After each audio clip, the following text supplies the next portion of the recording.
So what is going on, everybody? It's King Karan with another Flare content for you guys, and this one is gonna be 5 reasons why Flare is better than Chainlink.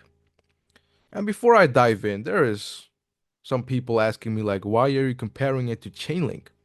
Why not to Ethereum? And the thing is, guys, Ethereum is not an oracle. It doesn't provide data. Chainlink does. Chainlink is number one in providing data for now.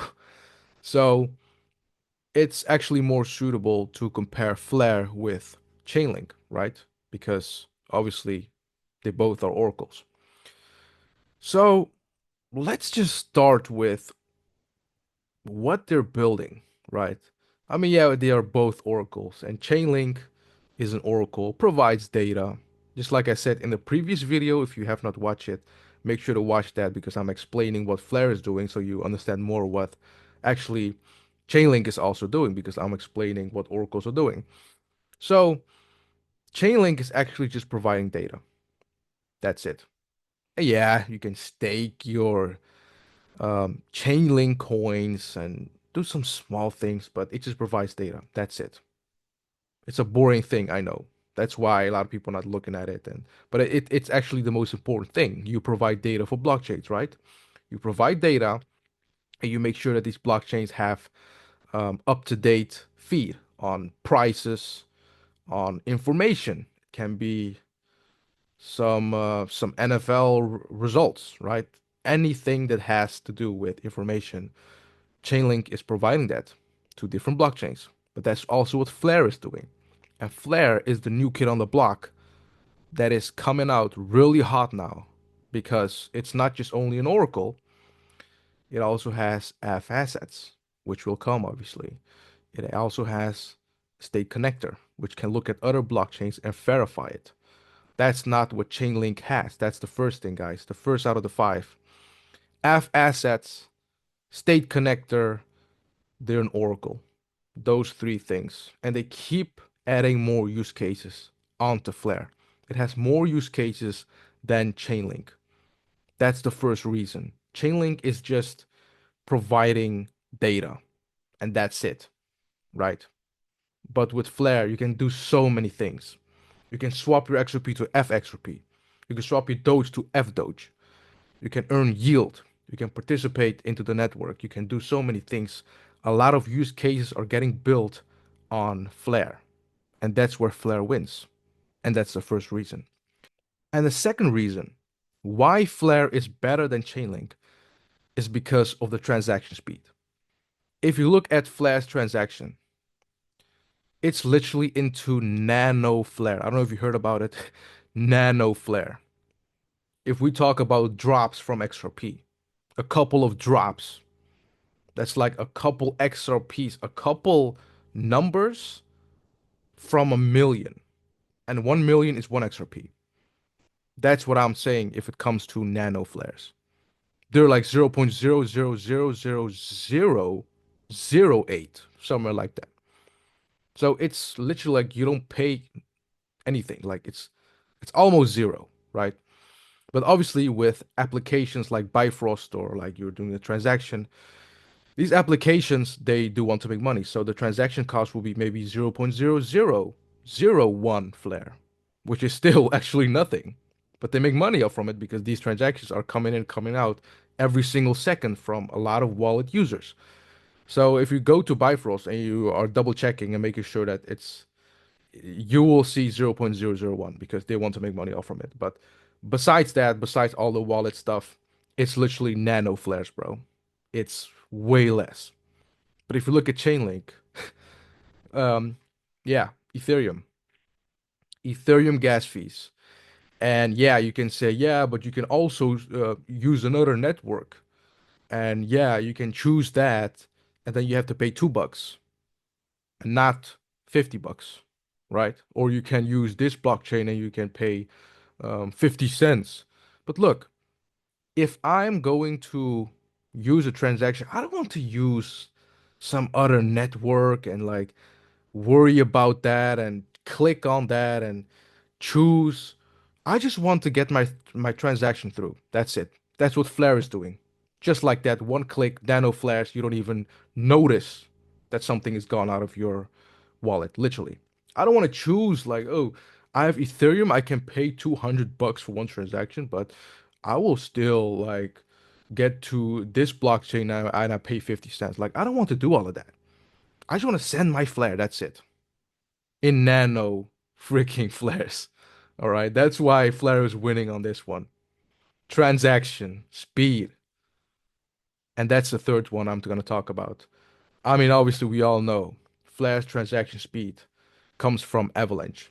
Speed is within seconds, literally, just like XRP, within seconds. You cannot comprehend to that, right? It's seconds instantly before you click on send. It just goes there instantly. Flare is very fast. But if you look at Chainlink, it's the same problem, just like the transactions. Um, Cost, but if you look at the speed, right, with Ethereum, it's the same problem.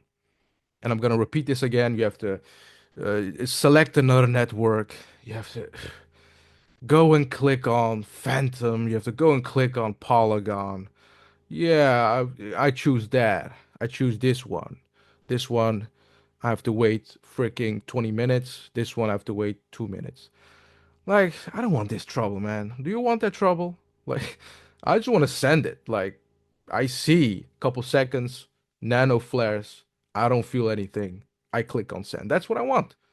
And that's why Flare is winning on the third time, right? And the fourth reason why Flare is better than Chainlink, it's because it's more decentralized. And it will be more decentralized. And yeah, we can have debates on that. And people, the Link Marines, that's what they call themselves, they will come out of the water to attack me. And they'll say, no, it's decentralized. It's, yeah. And they come up with all of this, of their stuff, of their arguments, obviously.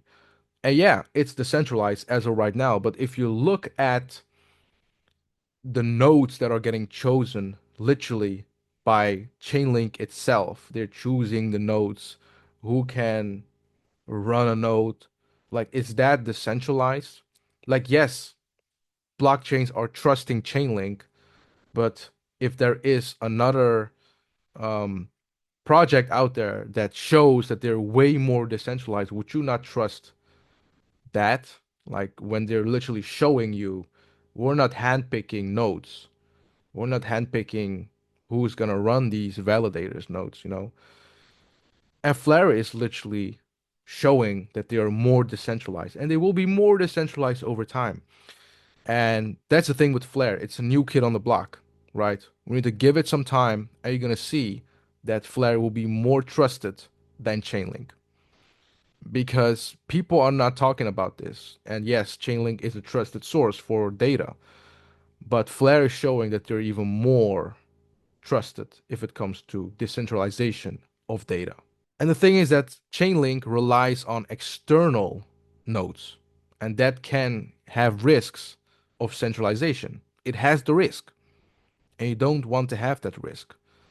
While Flare is operating on a different um, type of thing, not relying on external nodes.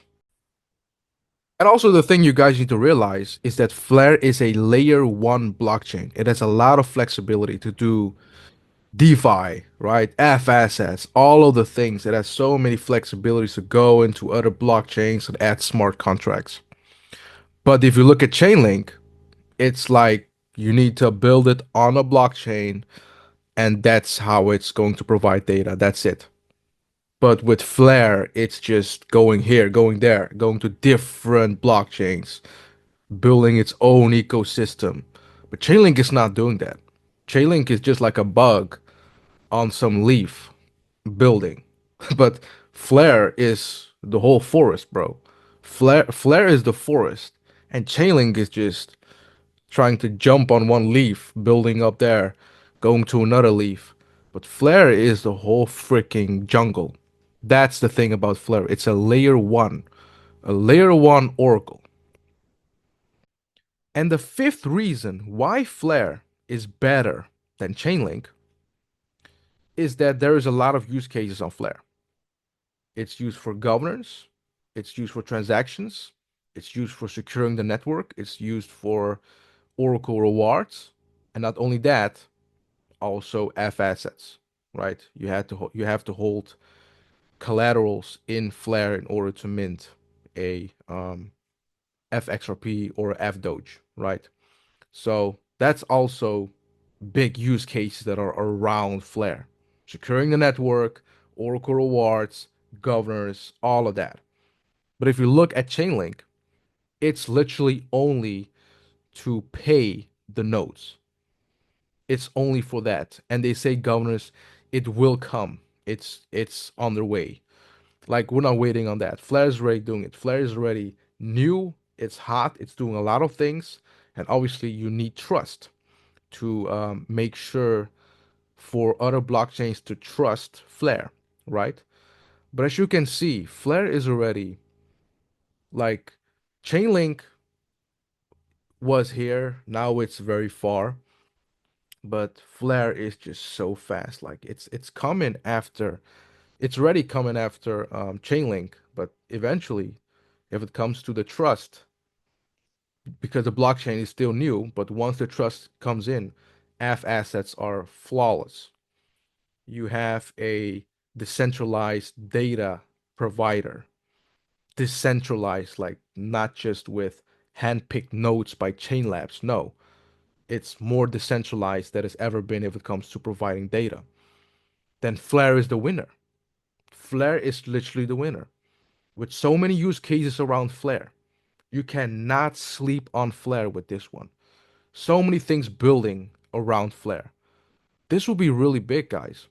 And once you understand what Flare is doing, as a lot of people don't know, and if you have watched my previous video, which you really should if you don't know what Flare is all about, and then you watch this, or you have watched it, and then you're gonna watch the other video, you will realize that this is an important thing in crypto because Chainlink is doing an important thing in crypto, provides data.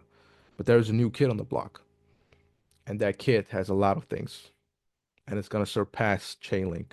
I'll tell you right now. So I hope you guys really enjoyed this content.